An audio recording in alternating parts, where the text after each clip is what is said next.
Welcome to গ্র্যান্ডমাস test. আজকে আমি তোমাদের জন্য নিয়ে এসেছি মৌরলা মাছের কাঁচা লঙ্কার ঝোল।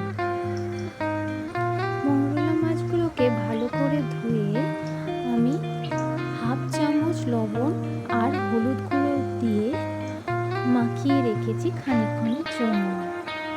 আর আমি নেক্সট কোনো ভিডিওতে মৌরলা মাছ বাড়িতে কাটা অবশ্যই ভিডিওটি শেয়ার করব।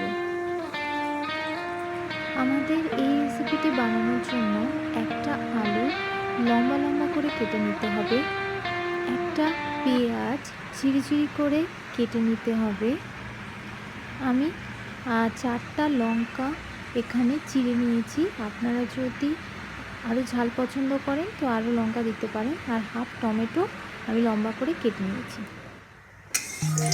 এবার একটা কড়াইতে খানিকটা সর্ষের তেল ভালোভাবে গরম করে মাছগুলোকে ভালোভাবে ভেজে নেব ধীরে ধীরে।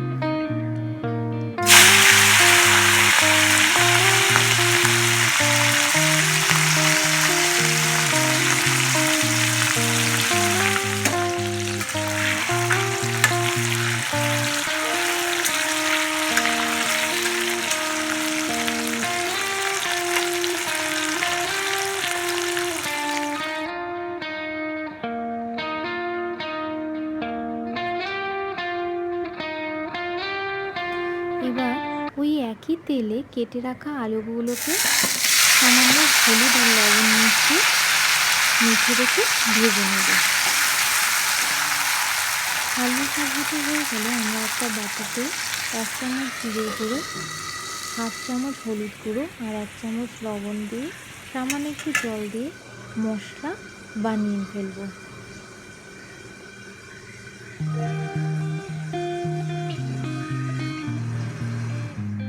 এবার আমরা কড়াইতে বেঁচে যাওয়া তেলের মধ্যে 1/4 টিস্পুন কালো জিরে আর কাঁচা লঙ্কাগুলো দিয়ে ফোড়ন দিয়ে দেব।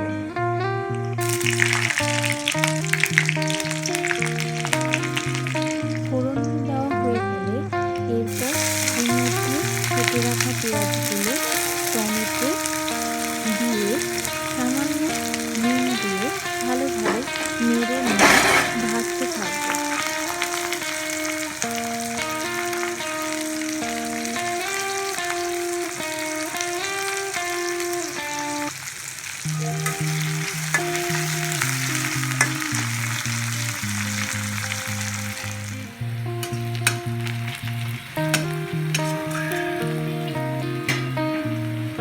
পেঁয়াজটা ভালোভাবে ভাজা হয়ে গেলে আমি এর মধ্যে মশলার পেস্টটা দিয়ে দেবো এবং পুরো মিশ্রণটা ভালোভাবে কষিয়ে নেব।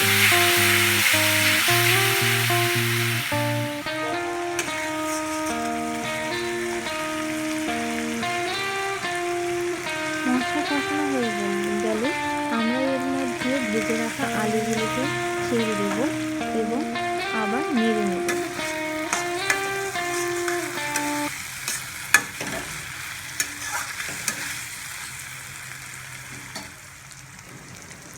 এবার আমরা কড়াইতে হালকা গরম জল অ্যাড করব পরিমাণ মতো, যতটা আমাদের ঝোল দরকার। ঝোলটা ভালোভাবে ফুটতে শুরু করলেই আমরা এর মধ্যে ভেজে রাখা মাছগুলোকে দিয়ে দেব এবং 2 মিনিট ফুটিয়ে নেব।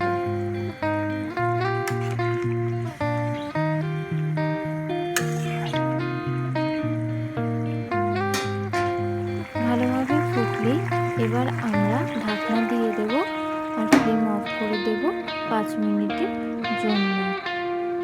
আমাদের মৌরলা মাছের রেসিপি তৈরি। ধন্যবাদ।